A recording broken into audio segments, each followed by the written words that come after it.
Epiphany, Part 2. Screaming. I remember screaming. Clinging to Epiphany. Angry voices. Rarity's orderlies, grabbing me, dragging me from the room. My hooves scrabbling on stone. A needle in my shoulder. Pain. After that, it gets a little fuzzy. I don't feel well. I should be running, should be screaming, but I'm just sitting here. I don't think I can move. The room is blurry. No, not blurry, I can see it clearly, but muted? Distant? Like I was seeing it from far away. It's so strange. Everything feels so intense. The pressure of my weight on the floor, the sensation of my mane falling over my neck, so sharp, so clear. There's a buzz in my ears, like insects, but I can still hear the lights pounding under it. I think something is wrong with me. There's something in front of me. Rarity's little table. From her office. I'm in her office. Rarity is there now, but I didn't see her arrive. She was not there one moment, and there the next. Things have appeared on the table as well, a pot of tea, a cup. Ah! There's no need to look so forlorn. Rarity says, reaching out to hold my cheek, tilting my head up. I can feel every ripple and contour on her hoof so perfectly, but something is different.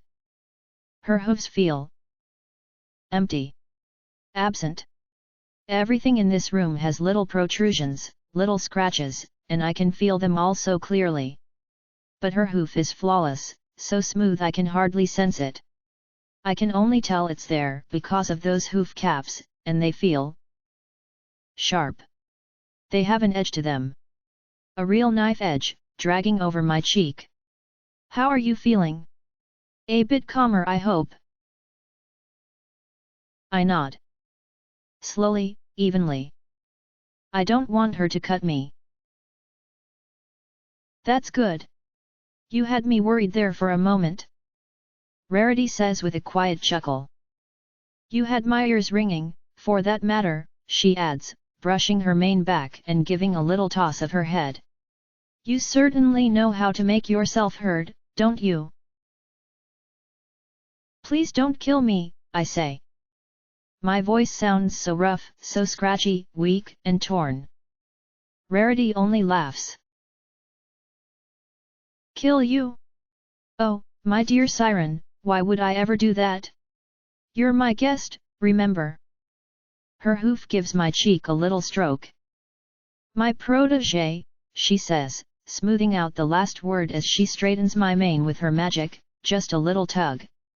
I think what we have here is a simple misunderstanding. Is that what happened, dear? You saw my masterpiece and thought I'd murdered dear Epiphany. I nod, and that makes her smile. Something is wrong with her face.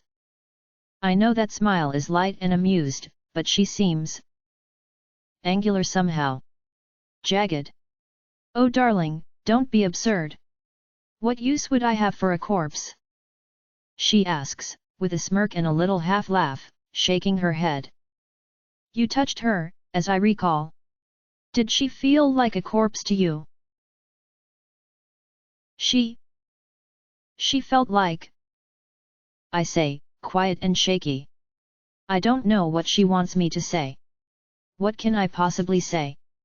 But somehow, I keep speaking anyway, my mouth running along without me. Crystal. But not a rock. There was given it. Somehow. I felt like I was hugging a living thing. A living thing you wanted to hurt. I couldn't leave her.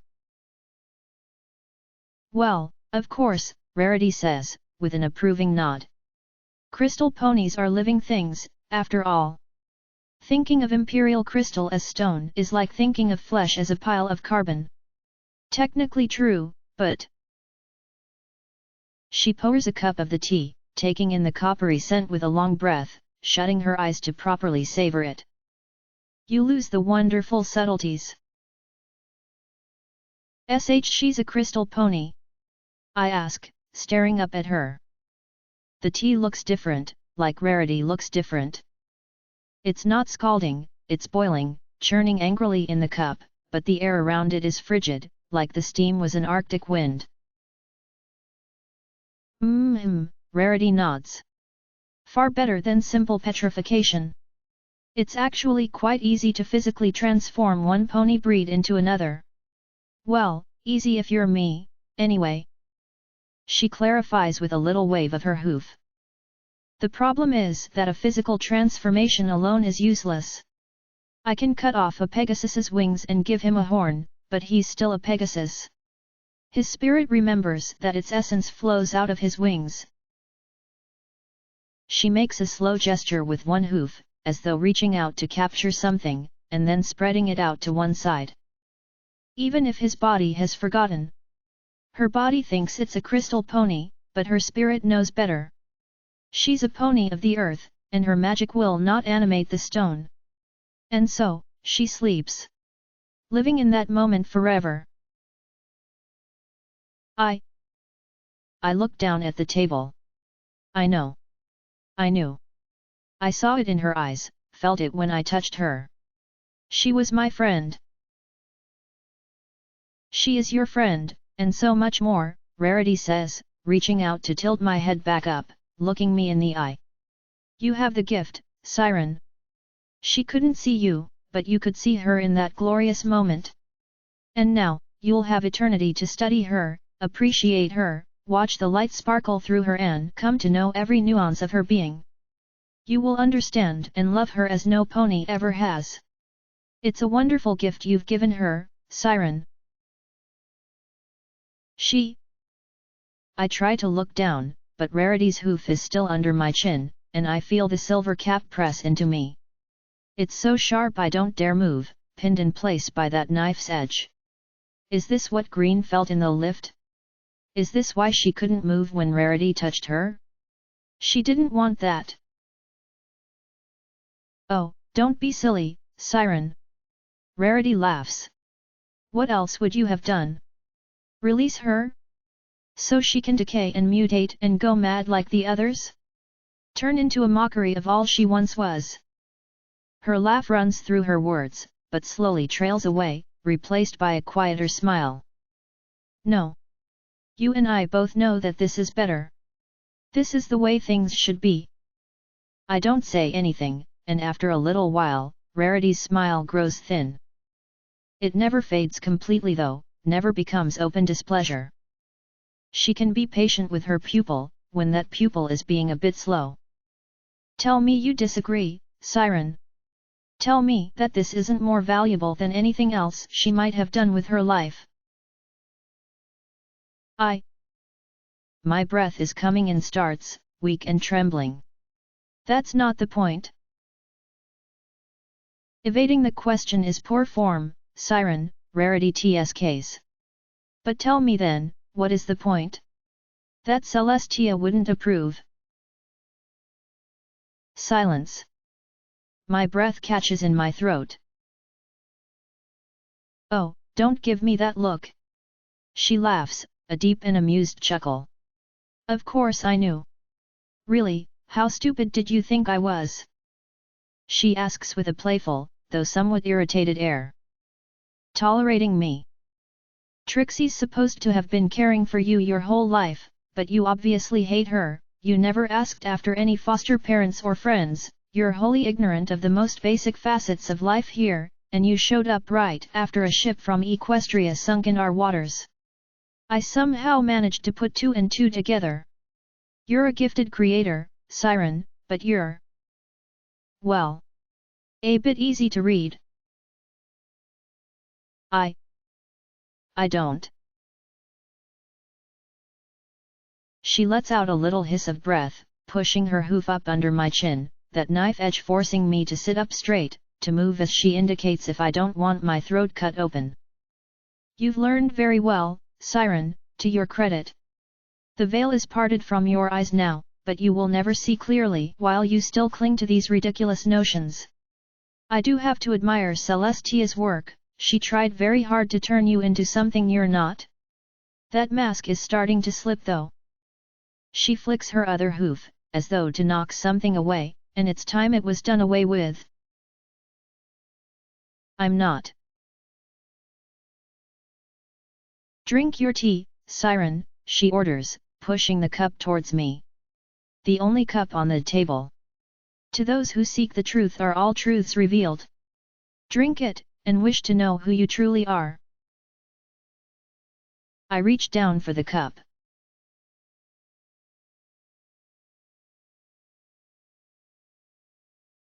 I'm not in trouble, am I?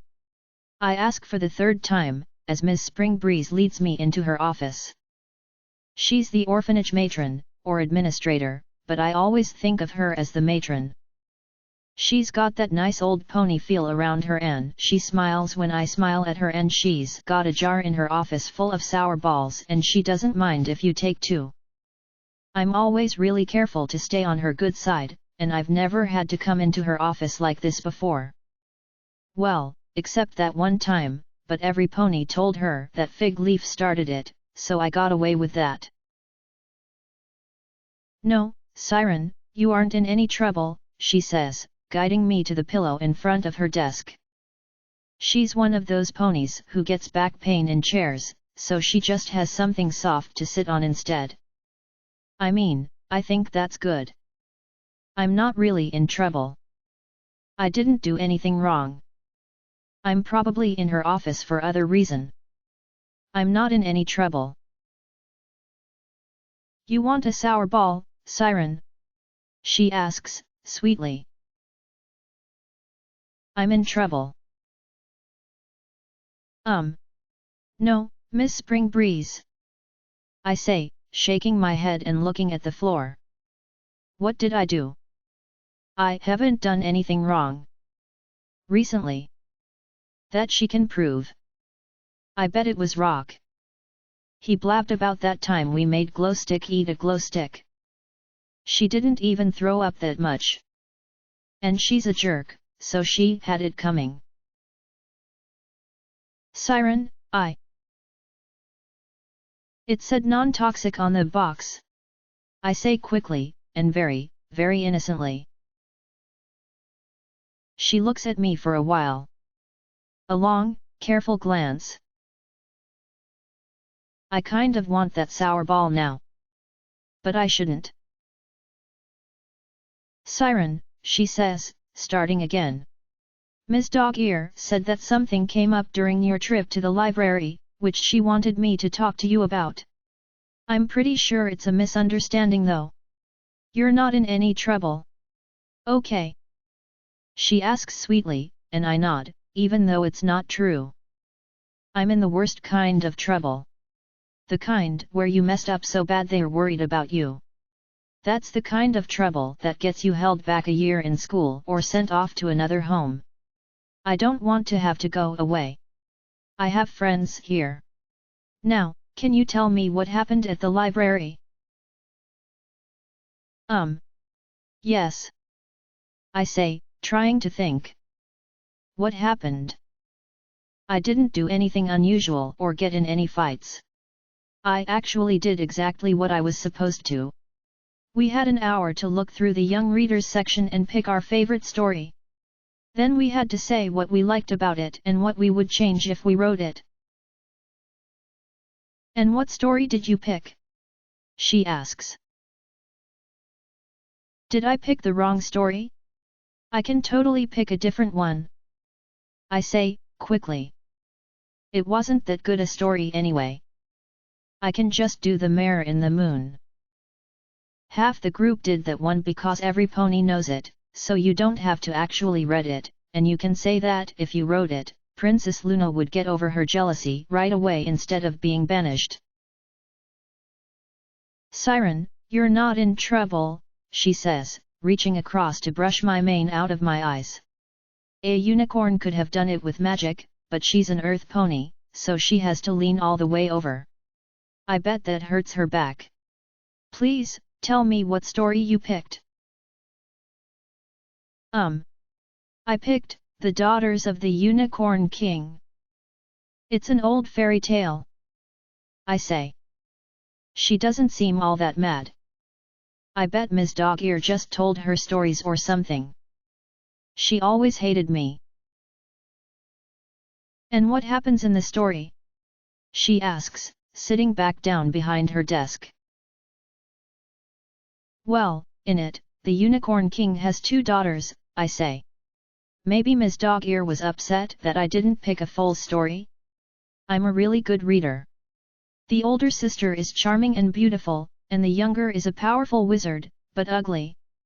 The younger sister is engaged to a knight, but even though he loves her, she constantly worries that he likes her beautiful older sister.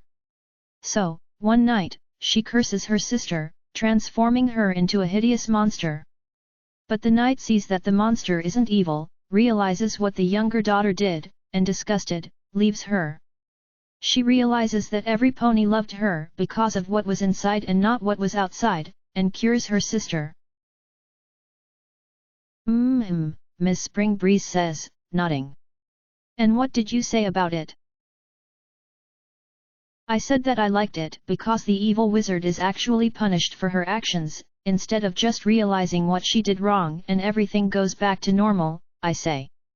She'll like that, particularly since I'm supposed to be in trouble.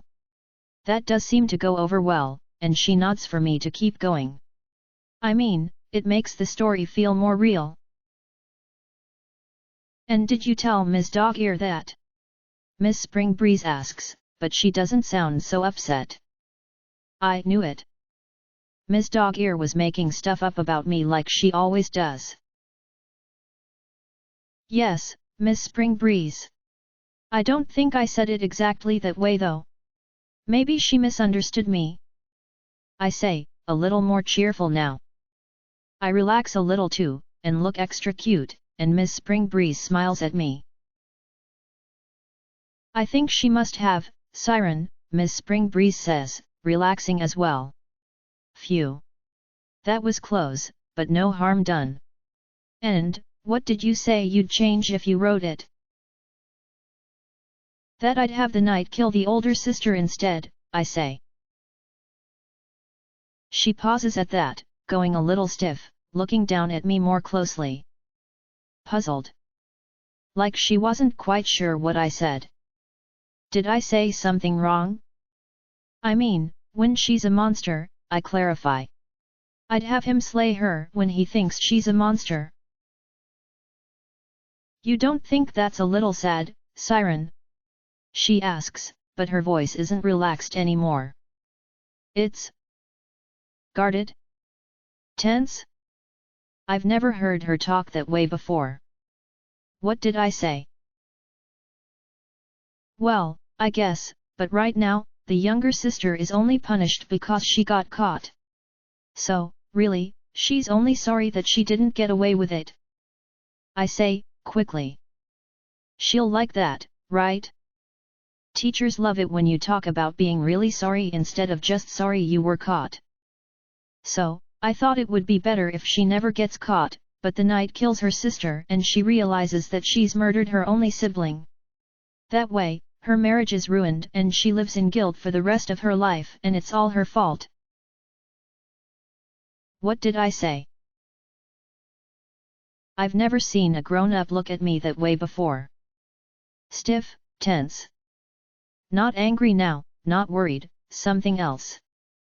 She fiddles with the papers on her desk, even though I know none of that's important. Did any pony suggest that to you, Siren? Or did you get it from another story? No. It just seemed more fun that way. I say it really quiet. Timid, worried. She should reach across the desk and tell me that it's all okay. But she doesn't. She only gives me that stiff look. Why is she looking at me that way? What did I do wrong? Nothing, Siren, she says, after a moment, letting out a tight breath, reaching into her desk to pull something out. Not random fiddling this time. A form. I'm going to make an appointment for you tomorrow to see Dr. Inkblot. Do you remember him? He was the nice stallion who... You're sending me to the psychologist? I ask, and she flinches. She thought she could slip that past me, but... Why? I didn't do anything wrong. I'm sorry, Miss Spring Breeze. I can just pick a different story. I say, but she ignores me. She never ignores me. Why is she looking at me that way? Going to the doctor is not a punishment, Siren, she says, but she's lying and I can hear that she's lying. I sound frightened, I'm tearing up. She should be rushing around her desk to give me a hug and tell me it'll be okay, and she's just staring at me. We only want to make sure you're completely... all right.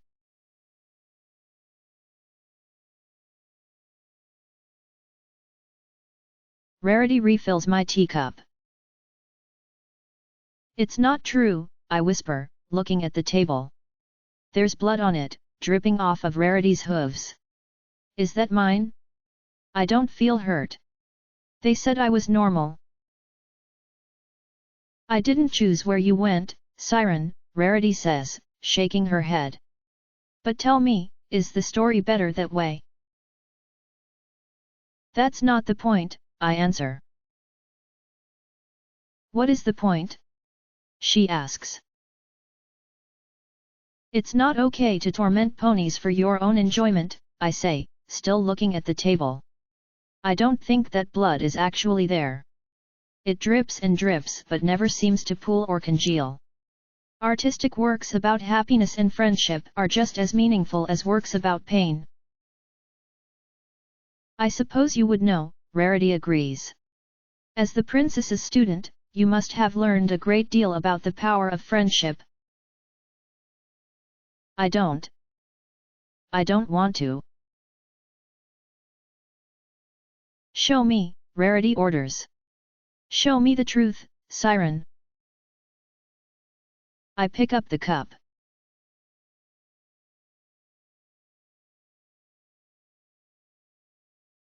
I just wish you'd be a little nicer to me. Cirrus Cloud yells, and it's a Herculean effort not to roll my eyes. I mean, I manage it, of course, I'm good that way, but she can be so childish sometimes. I wish she'd be a little more mature, but for now, there's nothing I can do but look sympathetic and worried. It'll calm her down faster. Besides, satisfying as it might be to yell back, I'm the princess's student.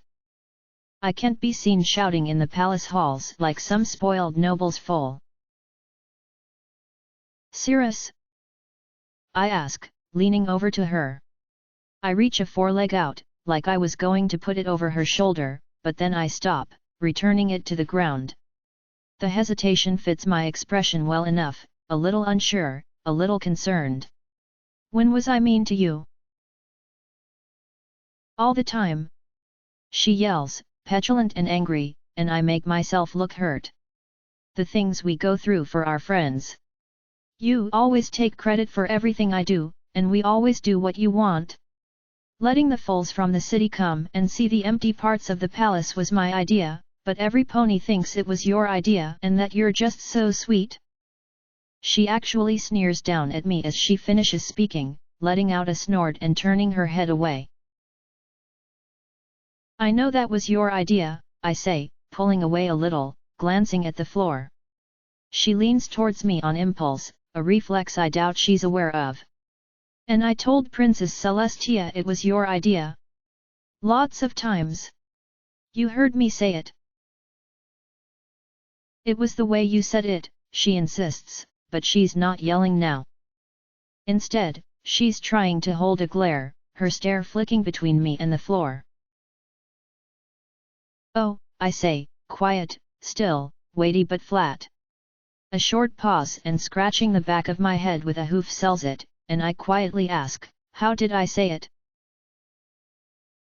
The same way you say everything. You always say things were my idea, but all the adults think you did it. And nothing is ever your fault. Ever. She's shouting again, but her voice is increasingly unsteady as she starts to realize how absurd she's being. You keep taking my stuff and not giving it back, and whenever we get into a fight about it, I end up apologizing to you. You say things and I get all tongue-tied and somehow you're always right. I didn't realize. Eyes to the floor, ears folded back. I didn't mean to upset you, Sirius. I asked if I could borrow your things, and I didn't think you. And trail off like so, half turn away, tail down, move to walk off but don't actually take the step. I'll just bring them back. Finish the motion, walk off down the hall, start down the steps, but before I can get out of sight. Siren, wait, she says, stepping after me. Thank you, Sirius, you almost missed your cue there. Look, I'm not really that mad. You just can't keep taking advantage of me. I didn't know you thought I was. I shoot back, and yeah, okay, it's a little emotional for an argument in the palace halls, but it's not like any pony is around right now. Besides, I sound hurt, not petty, and turning to face her with that intense, wide-eyed look really nails it. How long have you felt this way? It's not, no, Siren, she says, stepping after me. Maybe taking advantage was too strong. But you kind of always get your way, you know? It's tiring. I know I said you could borrow my things, but that doesn't mean I really want you to. Silence is the best answer to that, with a hint of reservation in the eyes. Confusion, hesitance, stiffness in the legs. Show her that I think that's absurd, but of course, I couldn't possibly say that to her. Not when she's so clearly distressed. Just, sometimes ponies get badgered into things, you know? They agree to stuff when they don't really mean it. Oh, I say, scuffing the stairs with a hoof. I badger ponies. Wait, beat of silence, speak right when she's about to respond, do the others. I mean, does every pony think I'm? No. Siren, no. She says. Now she has her wing around me, trying to tug me over to her as I look away. I'm sorry I exaggerated. I was upset. You don't badger ponies. But you're, you know, pretty and clever and nice. You make things sound good. She says. Cirrus Cloud can be childish, but she always comes back to her senses soon enough. She's a good friend that way. Sometimes when you say stuff, I agree to it without thinking and regret it later. You could tell me. Instead of letting it build up this way. I say, and when she nudges me with her wing, I finally turn back to her. It's a little awkward on the stairwell, but she makes the effort, and soon, we're hugging. I will, Siren. I'm sorry. Let's just put this behind us, okay? She asks, forcing a smile onto her face. Yeah? Hey. If you want more credit for things, I was supposed to meet Princess Celestia later. Why don't you come with me? I suggest. I'm a little hesitant, but when she looks at me, I smile back. You can tell her what you learned about friendship. That always makes her happy. Oh, Siren, she says, a little embarrassed, looking down and shaking her head. I couldn't do that. I know how much Princess Celestia's approval means to you. You should. No, Cirrus. Really, I say, tilting her chin up. I mean it. She smiles at me. Soft and warm. Dealing with Cirrus when she's like this is frustrating, but it is nice when she comes back around. Princess Celestia will be really happy when she hears I was able to teach one of my friends such a valuable friendship lesson.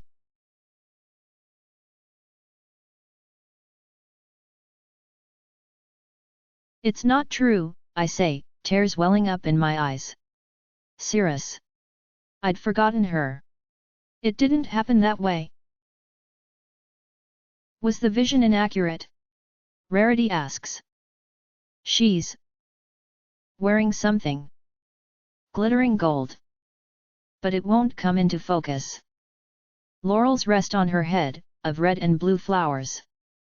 The decorations in the room are there, but it's so hard to see them. I only see the walls.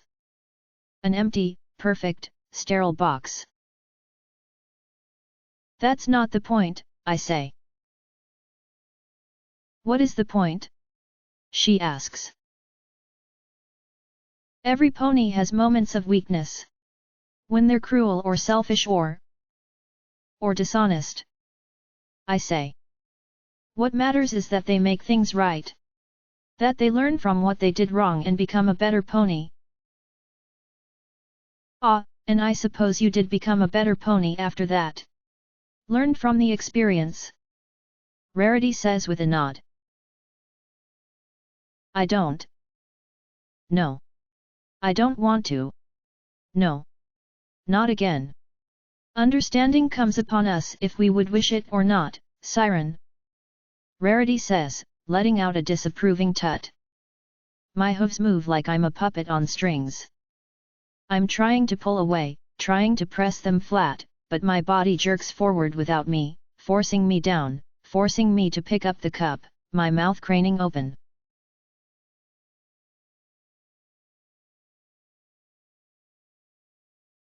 Don't make excuses, Luna.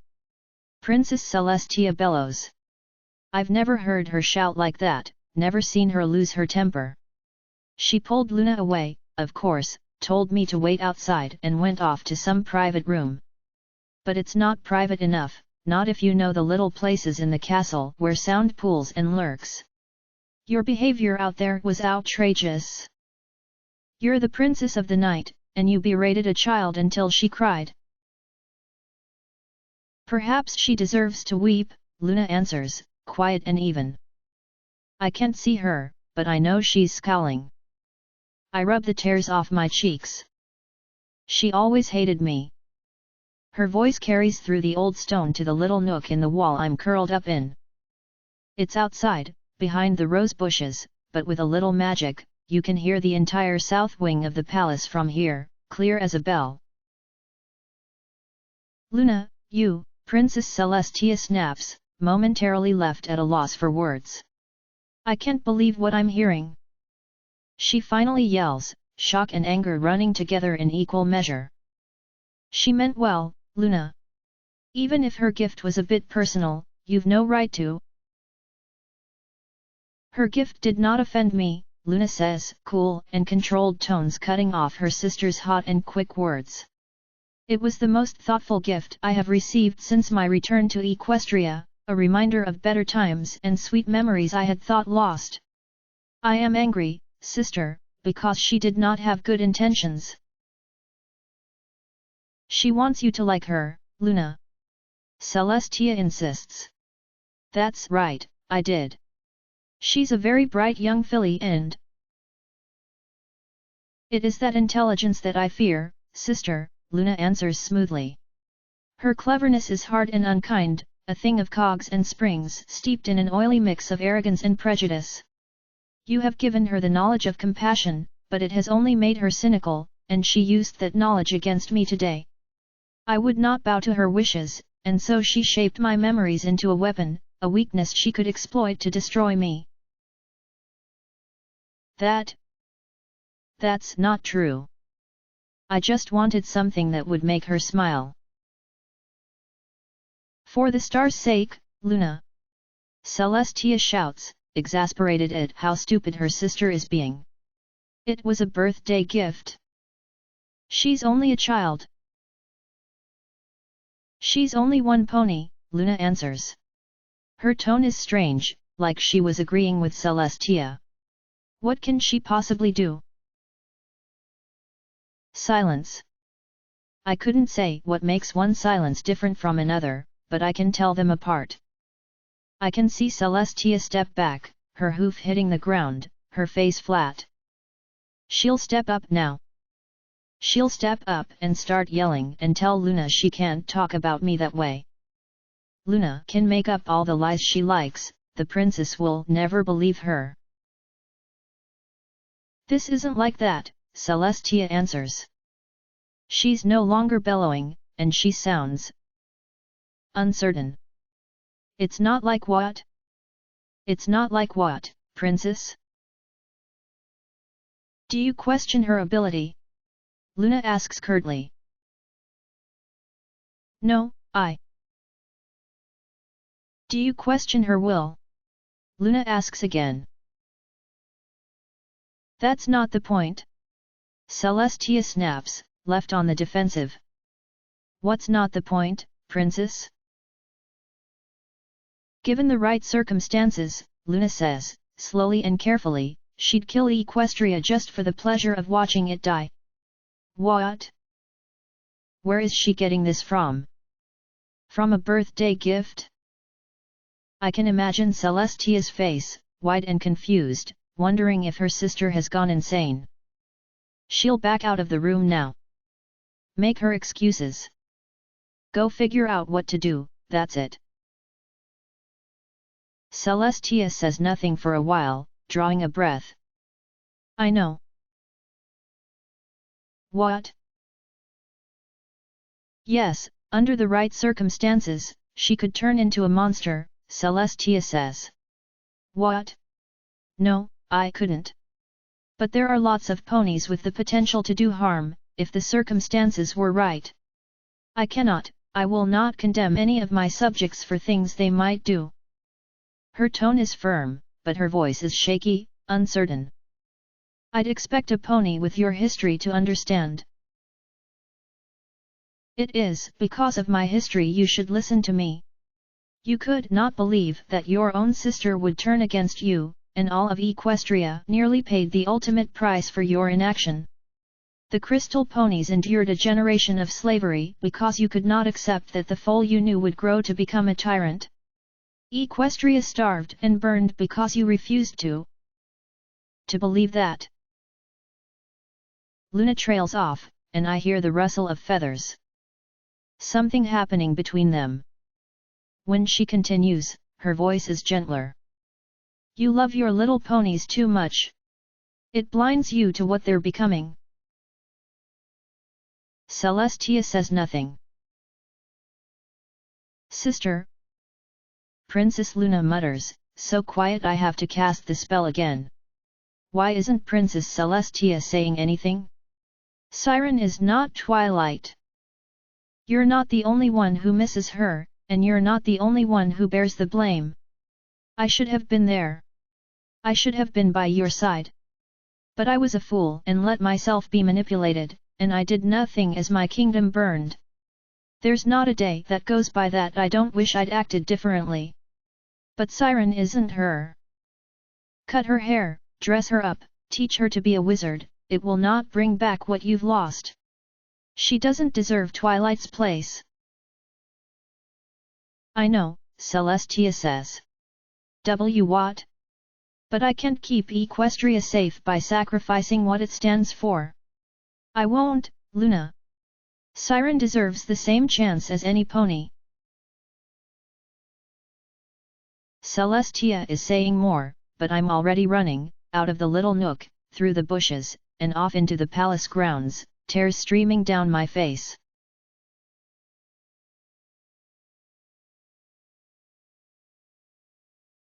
My stomach hurts so much, twisted into angry, painful knots.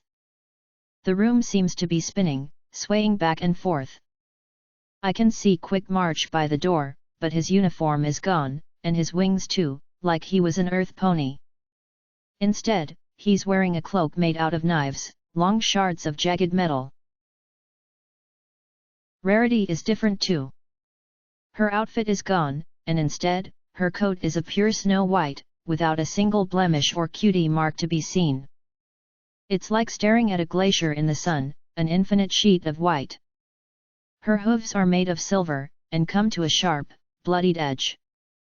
She still wears her laurels of blue and red flowers, and something around her neck, a golden necklace. A golden necklace with a bright purple stone in the middle, cut into the shape of a diamond. It looks old, and tarnished, and the gem in the middle is cracked. It's not true, I mutter, trying to stay up straight. So disoriented, so confused. What's happening? Luna hates me. She'd say anything about me. But didn't Celestia agree with her? Rarity asks sweetly. That's not the point. I shout, grabbing my stomach with both hooves as a spasm passes through me, tears running in rivers down my face. What's happening to me? You're beginning to see things as they truly are, Rarity says, gentle and sweet. To perceive that which has been hidden from mundane senses. What? What is that? I ask, pointing at her necklace. I know what it is. But it can't be. It's the element of generosity, dear, she says, tapping it with a hoof, silver on gold producing a clear ring. The element of generosity is in Canterlot. It's sitting in a display case. I've seen it. I shout, but Rarity only laughs. You saw a necklace with a purple stone in a display case, but how would you know if it was real? She asks, smiling, amused by the thought. This one though? She reaches out to take my hoof, pressing it to the necklace. I can feel it pulse, hum with power. It's like the subtle tension when I use my horn, but magnified 1,000 times. Like feeling the shake of an oncoming train, like touching a dam and knowing the weight of the water behind it. How does it feel? It feels good, I say, the pain in my stomach seeming to subside. I don't understand. I'm getting old, Siren. Oh, I've a few good years left in me, but stress and mantles have been unkind to my health.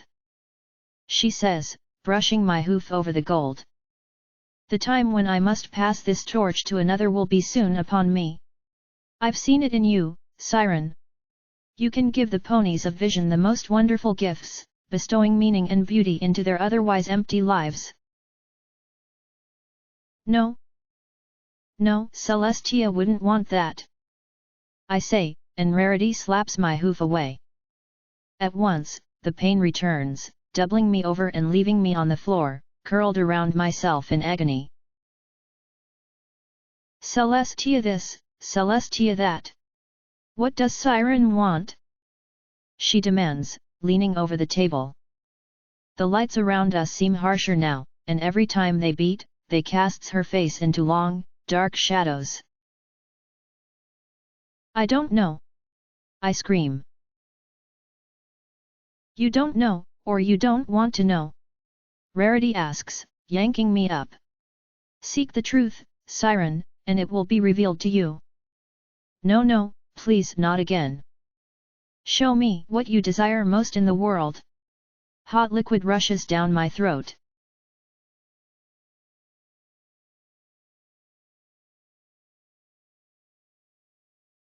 I don't understand.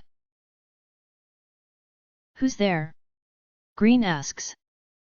She's lying back on a hard table, held in place by thin wires that cut into her flesh whenever she struggles against them. There's no room around her, just darkness in which lurking figures can be half seen, half heard, whispering to each other in the gloom. She is alone in the center of it all, her head fixed in a brace so she can only look straight up, directly into the spotlight that shines down upon her.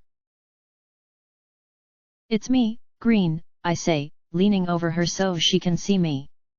Her eyes are red, bloodshot, and wild, but they focus on me. I'm here. Siren? She asks, narrowing her eyes at me. Her voice is weak, confused, but she focuses in on me. What are you doing here? I don't know, I say, shutting my eyes. Tears run down my face, burning my cheeks as they go, and my voice cracks when I try to speak. I'm so sorry, Green. I should have listened to you. I should have listened. Slow down, sweetheart. What's happening? She asks. I can tell she's tired, but she's making herself listen.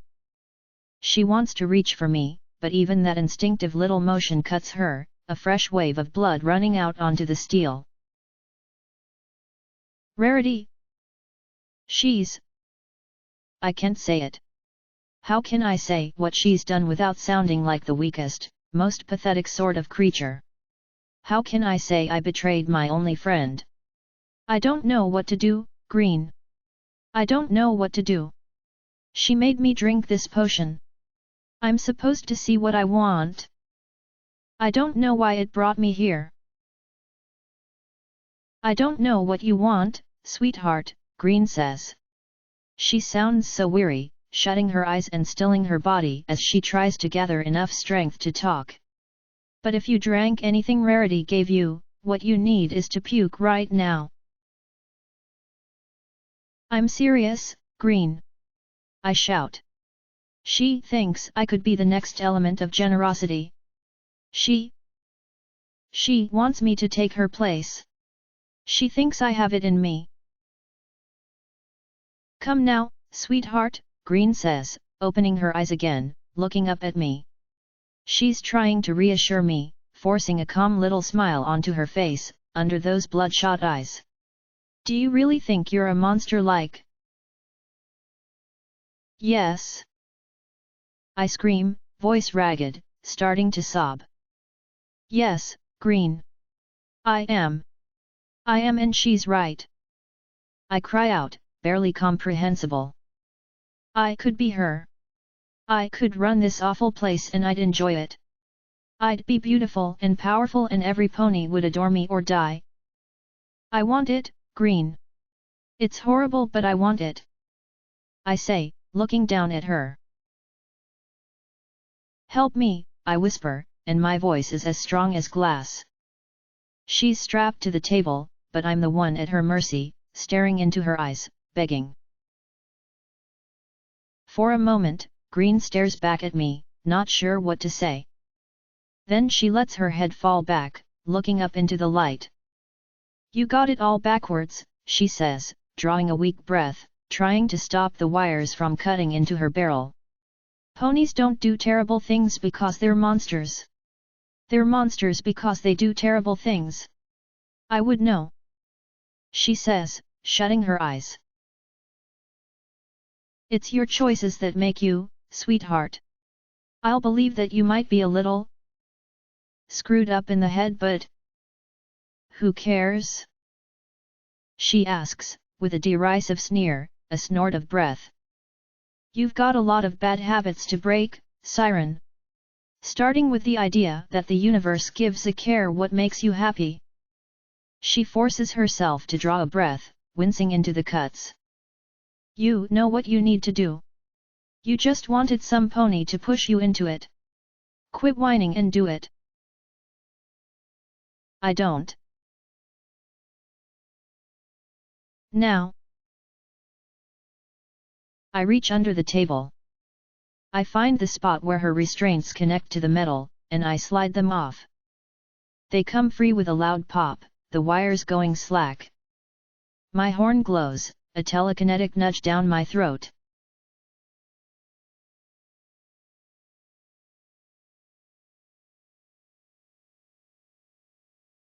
And I twist over Rarity's table, heaving as I puke up her awful tea. It comes up black, like tar, splattering on her china set and oozing over the table. You wretched little brat! Rarity screams. I see motion, and then her hoof cracks into the side of my face. Pain courses through my jaw, and I go flying back to the floor, hitting the carpet hard. My vision is swimming, but the room and its inhabitants are back to normal.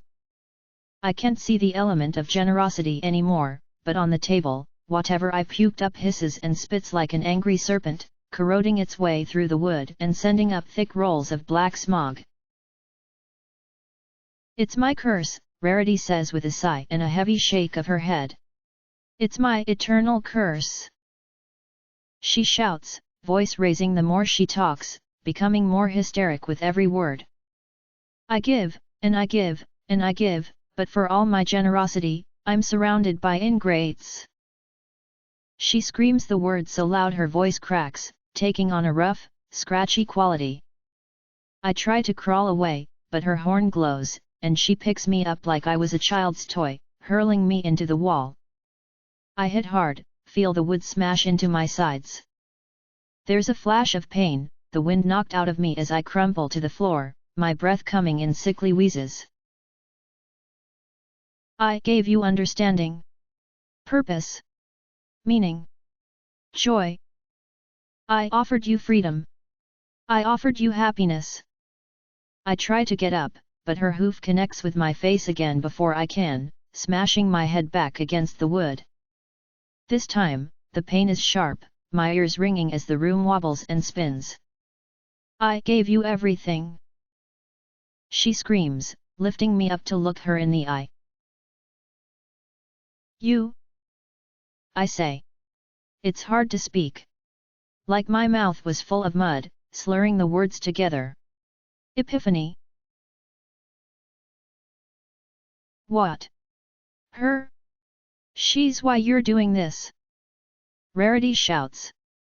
If I hadn't found her, she would have died in her little box, nameless and forgotten. Now, future generations will stare at her in wonder. If I hadn't found her, she would have died small, and meek, and cowardly. Just another face in the crowd. I gave her strength. I gave her beauty. I gave her greatness. I bestowed upon her wonders she could never have imagined. I wrought perfection in this unworthy world.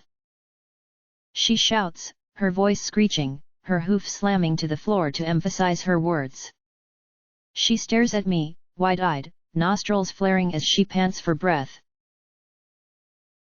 And you, she says, her voice sinking to a growl. I try to lean away, but there's nowhere to go, her magic holding me hard in place. You gazed upon my works and knew them for what they were. I gave you more beauty than you will ever again behold. And you repaid me with treachery. I didn't. No. And for what? So you could go crawling back to green. Like a kicked dog. She spits the words out. I know what you're thinking. Ah, that poor misunderstood creature. She only wanted to escape Rarity.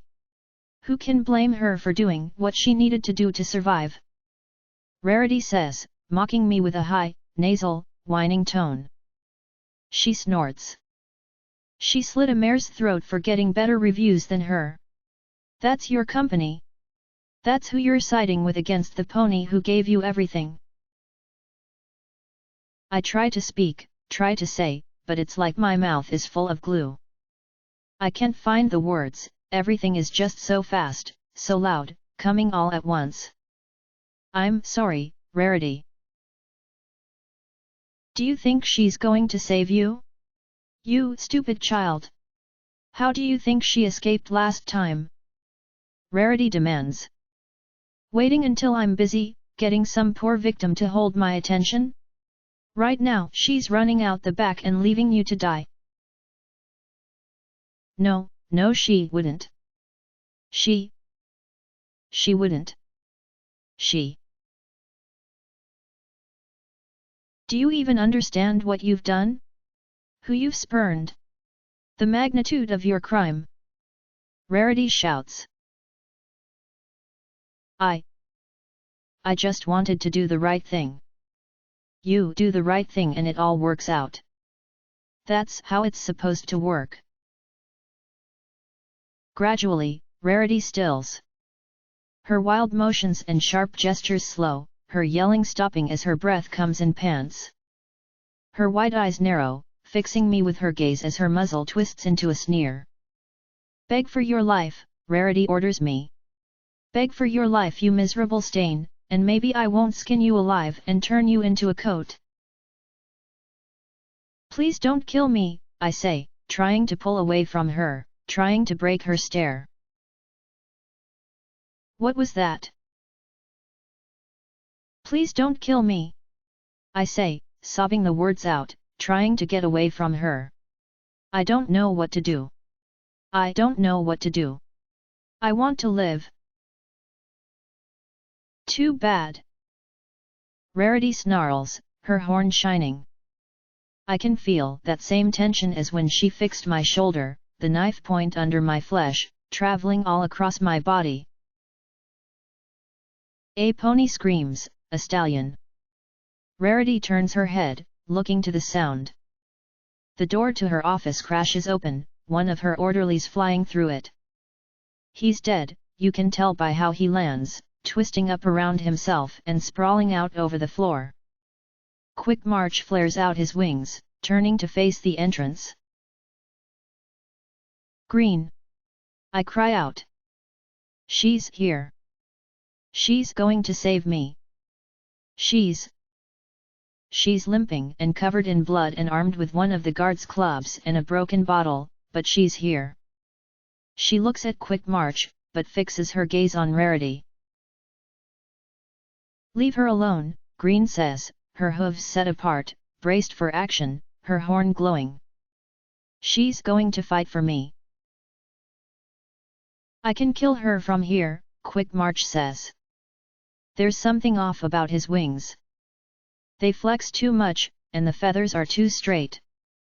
When he flares his wings like that, they seem to come to points, bent at the tips. Green turns to face him, ready to fight, but Rarity laughs. I don't think that will be necessary, she says, waving him off. This is a pleasant surprise, Green. I didn't think you cared. I did not say you could speak, Rarity says, shaking her head, and Green falls silent, her jaw snapping shut with a click. It's actually good that you're here though, Green. You can make some suggestions about just what I'm going to do to both of you. Now, I have been on a transmutative kick recently, but for the two of you, I was thinking of bringing back the table. She claps her hooves together, so excited. Do you remember the table, Green? I hear the faintest of gasps, and Green's sides go still as she holds her breath. The glow fades from her horn, her weapons fall to the floor, and Rarity smiles. No, no. Green, no. You can take her. You do remember the table? Oh, those were some good times. She says, with a light-hearted laugh. Of course, surgical techniques have improved since then, but I still have my old scalpels collection. She says it all sing-song, like it was an enticement. Green is trembling, her tail tucked up under her. Remember all the fun we had there? You just wouldn't hold still, no matter how much I yelled at you. Rarity says with a cheerful little smile. Green's trembles have turned into shaking, like she was shivering uncontrollably, shrinking back away from Rarity. Do you want to go back to the table, Green? No, Green whispers. Her voice so quiet. Her ears are folded tight against her head, her body scrunched in around itself. Tell me what happens when you struggle, Green, Rarity orders. Struggling makes it hurt, Green whispers, her voice cracking. I hear a quiet thump below her. Tears hitting the carpet. The table, the wires. The whole time I left her there. Yes. Yes it does. Rarity agrees, glancing back at me and smiling. Thinking of what's to become of me. Do you want it to hurt? No, Rarity, she whispers, with the faintest shake of her head. No. Well then, you're in luck. Turn around, and leave the pavilion, and I'll spare you, Green. She says with a chuckle. I'm bored of you. Run back to Trixie. Green turns, takes a step towards the door. Then, she stops, turns back to Rarity, shaking like a leaf in the wind as she raises her head. No. For a moment, no pony says anything. Rarity looks up. What? Rarity asks. She doesn't even seem offended. Just confused, angry, and surprised. Staring at Green through narrow, disbelieving eyes. I said. No, Green repeats, and she raises a trembling leg to point at me. Trade. Siren for me. A trade? And why would I make any sort of deal with you when I can kill both of you here and now? She demands, giving Green her most incredulous look and flicking her gaze between the two of us. Because if I die, your first work is always a failure, she says, forcing the words out, heavy and slow. Your legacy? All those future generations of foals cracking open books to read about you. And page 1, picture 1, is me. Always me. That's what they'll remember you by. And every time some pony praises your work, another will point at me and say, oh, but she wasn't always perfect. You're unfixable, Green. Rarity snaps, dropping me to the floor as Green wholly takes her attention. The carpet slams against my rear, and I crumple. I tried to make you beautiful, but you always turned out wrong. Green looks at me for a moment. A long look. Maybe she's better than you. Rarity looks at Green. Looks at me. Green, what are you doing? I see it in her eyes. Just a moment before Rarity does. No. Don't. I shout.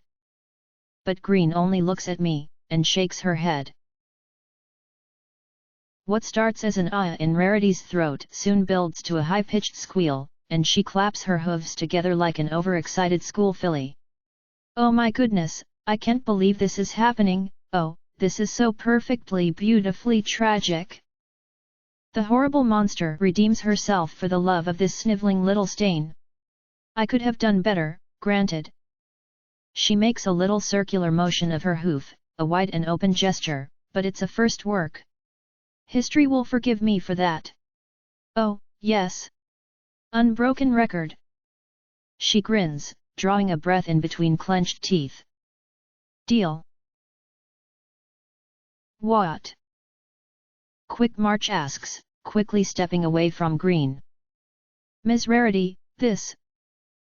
Do we really have to? Surely the intent to do the right thing is enough. We don't have to actually let Siren go. You can't let her go after she. Not now, Quick March.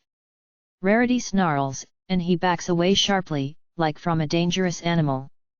She turns her gaze back to Green and holds up two hooves as though to frame a shot. Yes. Yes. I'll take it. Say goodbye, Green. Green doesn't look at me then. She looks at Rarity, shuts her eyes. Goodbye. Rarity's horn shines, and a brilliant blue beam lances out, striking Green in the chest. There's a terrible whine, like cracking glass, and her flesh turns to crystal around the point of impact. At first, it's like her coat is shimmering a bit, but then it spreads outwards, and outwards, through her body, down her legs, up to her head. It only takes a second.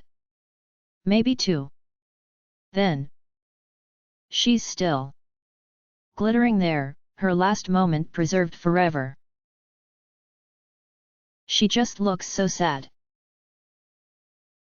Quick March, get rid of Siren, Rarity orders, trotting up to Green and running a hoof down over her side, nuzzling against her stone-cold cheek. I need to go appreciate the moment. He quickly nods his head, trotting over to me. I try to pull away, but there's a wall behind me, and then he's grabbing me, dragging me through the halls. I'm shouting and screaming and dragging my hooves over the stone, and ponies are staring, but none of them help me. None of them help me. I feel open air above us, and we're flying. Flying high over the concourse. Towards the main gates. Past the shops and the tram stations. Then we're past the gate, and he drops me, still in the air. I try to land on my hooves, but my legs go stiff on impact and crumple under me. I come down at an angle, my shoulder slamming into the white stone. My head hits the floor, and pain runs through me, coursing all up and down my side. I trusted you. She trusted you, you cowering little parasite. He snarls. He doesn't land, hovering above me.